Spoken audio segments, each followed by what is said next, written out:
नमस्कार, मैं शिक्षा मिश्रा झारखंड के सुप्रभात मीडिया में आपका स्वागत करती हूँ। दोस्तों, झारखंड के तमाम छोटी बड़ी खबरों को जानने के लिए हमारे चैनल को सब्सक्राइब करें और साथ ही कमेंट सेक्शन में ज़रूर बताएं कि आप झारखंड के किस जिले से हमारे न्यूज़ को देख रहे हैं। तो चलिए शुरू करते हैं खबर को, जानते हैं आज के मुख्य समाचार।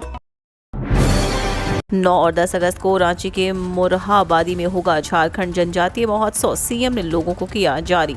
झारखंड राज्य जनजातीय महोत्सव 2022 का गवाह बनने जा रहा है। रांची के मोरहाबादी मैदान में 9 और 10 अगस्त को झारखंड जनजातीय महोत्सव का आयोजन किया जा रहा है। इस ऐतिहासिक समारोह में नॉर्थ ईस्ट के कलाकार भाग लेंगे। वहीं जनजातीय कलाकारों की अद्भुत और अविस्मरणीय कला के प्रदर्शन को लेकर राज्य सरकार की ओर से तैयारियों को अंतिम रूप दिया जा रहा है। सीएम हेमंत सोरेन ने आज इस महोत्सव के लोगों का अनावरण किया।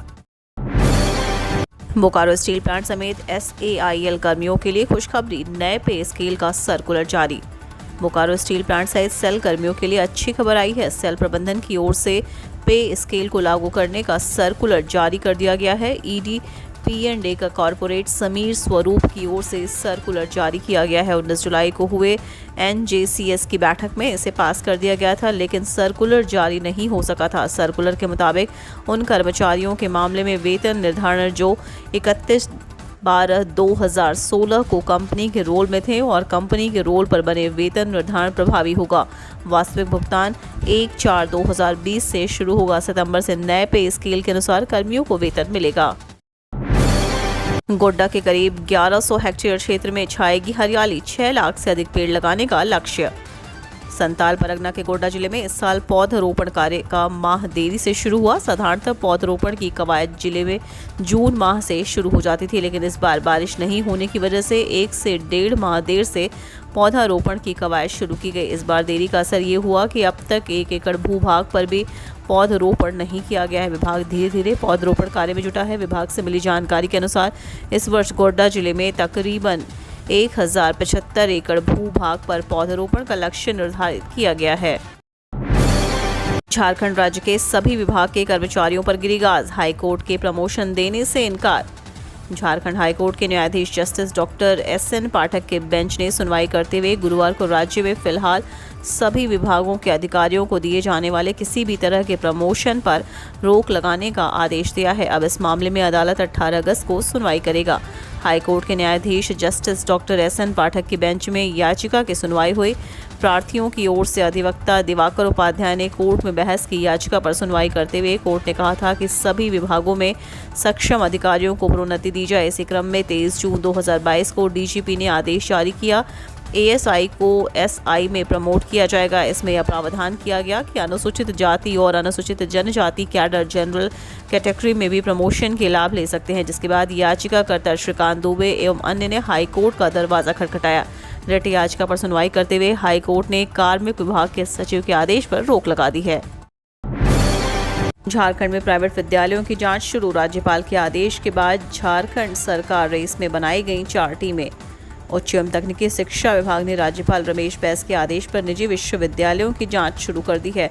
विभाग ने इसके लिए उच्च शिक्षा निदेशक की अध्यक्षता में एक कमेटी के अलावा 4 उप समितियां भी गठित की हैं। उप समितियां राज्य के सरकारी विश्वविद्यालयों के कुलसचिवों की अध्यक्षता में गठित की गई है। निजी विश्वविद्यालय UGC की गाइडलाइन तथा राज्य सरकार द्वारा लागू मॉडल नियम की शर्तों का कितना अनुपालन कर रहे हैं तथा उनमें आधारभूत संरचनाओं तथा शिक्षकों की उपलब्धता की स्थिति क्या है, इसकी जाँच होनी है। कलकत्ता हाईकोर्ट ने CBI जांच से किया इनकार। झारखंड कांग्रेस के गिरफ्तार 3 विधायकों की याचिका खारिज। कलकत्ता हाईकोर्ट ने झारखंड कांग्रेस के गिरफ्तार 3 विधायकों द्वारा जांच CBI को सौंपने की याचिका खारिज कर दी है।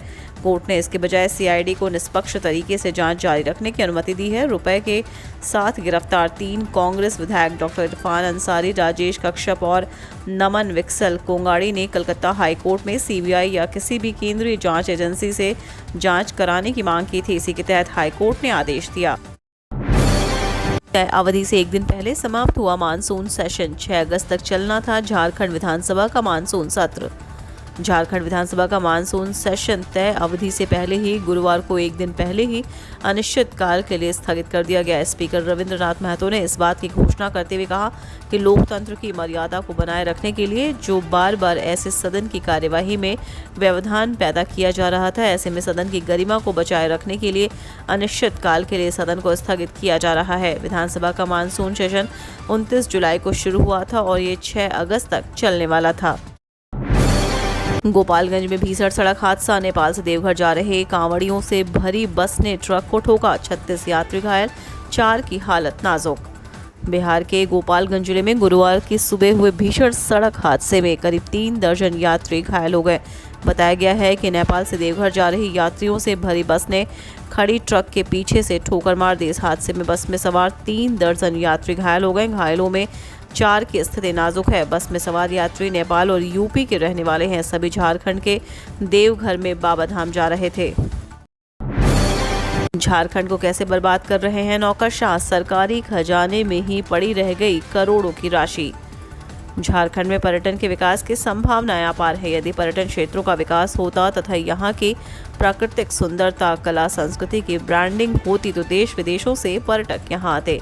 यहाँ के स्थानीय युवाओं को रोजगार भी मिलता, लेकिन स्थिति ये है कि राज्य में पर्यटन के विकास के लिए पर्यटन विभाग को दिए गए करोड़ों रुपए खर्च ही नहीं हुए। ये या तो सरेंडर हो गए या बैंकों में धरे रह गए। भारत के नियंत्रक महालेखा परीक्षक की विधानसभा के पटल पर रखी गई रिपोर्ट में यह बात सामने आई है। वज्रपात से लगातार हो रही मौतें, बारिश के समय ऐसे करें बचाव। झारखंड में वज्रपात से हर दिन लोगों की मौत हो रही है। ग्रामीण क्षेत्रों में ये मौतें काफ़ी हो रही हैं। प्रभात खबर लोगों को सचेत कर रहा है कि बारिश के समय घर से बाहर ना निकलें, खेतों में ना जाएं, पेड़ के नीचे शरण ना लें। साथ ही लोगों को जागरूक करते हुए अपील भी की जा रही है कि बारिश के समय सावधानी बरतें।